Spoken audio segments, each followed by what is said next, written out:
Welcome to this presentation on Henry P. Bowditch's anthropomorphic chart, published in 1887, a document that embodies a critical turning point in the intersection of health, data, and design.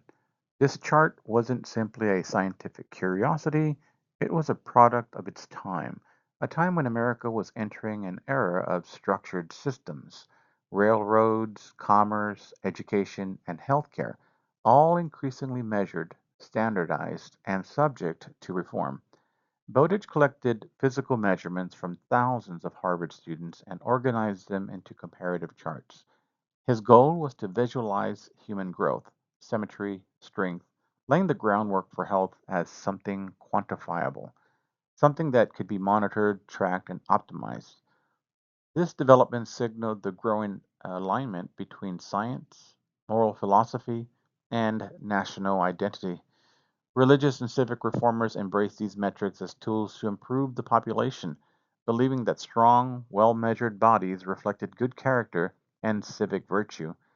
The anthropomorphic chart thus wasn't just about science, it was about discipline, about design, and about creating the institutional mindset that clinical engineering now carries forward, applying data, tools, and standards to ensure healthcare is safe, ethical, and effective. In 1887, the United States was in the middle of transformations, socially, politically, and scientifically. Several key pieces of legislation that year reflect the country's expanding interest in regulation, systemization, and reform. First, the Dawes Act aimed to assimilate Native Americans through land redistribution. While controversial and deeply damaging in hindsight, it represented a growing federal interest in using policy to manage and reshape society. It paralleled a broader theme of control, measurement, and restructuring, whether of populations, property, or public health. Second, the Interstate Commerce Act was passed to regulate railroads and commerce, setting a precedent for federal oversight of complex systems. It acknowledged that large interconnected infrastructures, whether railroads or healthcare, required standards, accountability, and centralized information. At the same time, we saw the expansion of public education and statistical science. This was the era when tracking, classifying, and measuring populations became not only possible, but expected. The rise of school based health checks, physical training programs, and public health surveys reflected a growing belief that data and discipline could uplift both individuals and institutions. This context helps explain why Henry P. Bowditch's anthropomorphic chart made such an impact. It fit perfectly into a national moment of categorization, reform, and growing faith in scientific systems. Henry P. Bowditch's work on the anthropomorphic chart in 1887 was one of the earliest attempts to apply large scale statistical methods to the human body in a medical and educational context. Using data collected from over 10,000 Harvard students, Bowditch mapped out physical traits like height, weight, strength, and body symmetry. The goal wasn't just to document individual cases, but to create norms. His chart helped visualize what is the average healthy body, what it looks like, and what deviations might signal. This marked a shift in how society viewed the body. No longer just a vessel for character or labor, the body became something that could be tracked, analyzed, and improved, numerically and graphically. This reflected a broader cultural movement towards quantification, using data to define health, performance, and even social fitness. Bowditch's chart wasn't merely descriptive, it was prescriptive. It suggested that we could engineer better bodies through education, physical training, and medical intervention. And that idea that health can and should be measured and managed became foundational to modern clinical engineering. In the late 19th century, religious and civic reformers played a crucial role in promoting what we now consider scientific approaches to education and public health. Many Protestant leaders, especially those aligned with the social gospel movement, believed that science and religion could and should work together to improve society.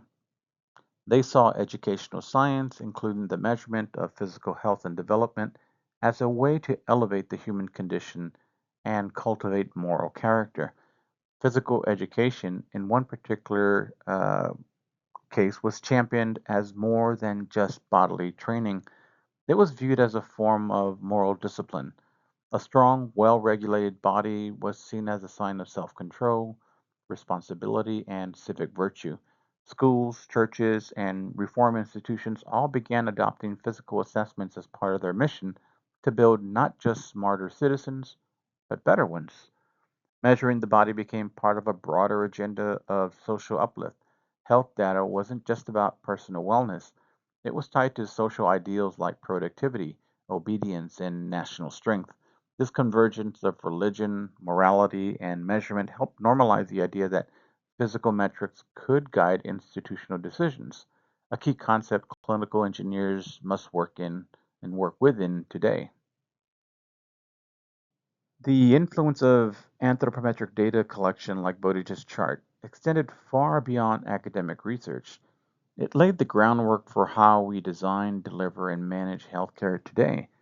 First, this data became essential to shaping norms and diagnostics. Doctors and educators began comparing individual bodies against statistical averages. These norms informed decisions about treatment, school placement, athletic readiness, and even workplace eligibility. It was an early example of how data began to drive clinical decision making. Second, we saw a growing reliance on charts, tools, and graphs to translate this data into actionable care. Visual records of growth, symmetry, and strength became key to tracking patient development. These simple tools were the ancestors of the digital dashboard, EMRs, and biometric systems that clinical engineers help support today. Lastly, all of this fed into the standardization of the human body. The idea that bodies could be classified and measured laid the intellectual foundation for systems-based health technologies. These tools and machines were designed to interact with, monitor, or even replace bodily functions. This is a legacy of measurable health that clinical engineers again have inherited, using tools not only to support care, but to ensure that systems reflect real, reliable human data. To wrap up, Henry P. Bowditch's anthropomorphic chart is more than just a milestone in medical history. It's a symbol of the moment healthcare began its shift into the realm of data. Bowditch's chart showed that health could be visualized, quantified, and tracked over time. It provided not only a snapshot of physical development, but also a framework for identifying deviations from the norm. This was the beginning of data driven healthcare, where treatment and care were increasingly guided by numbers, charts, and evidence. The year 1887 marked a major cultural shift. It signaled a movement away from intuition and anecdote and toward a more systematic scientific view of the body. That change influenced not only medicine, but also education, also public health, and institutional reform. Today, clinical engineering carries that legacy forward. Clinical engineers ensure that modern systems, ranging from imaging equipment to biometric monitors, accurately measure, monitor, and support human health. They work at the intersection of tools and care, embodying the same values that Bowditch's work introduced: precision, reliability, and the belief that health can be improved when we learn how to measure it well.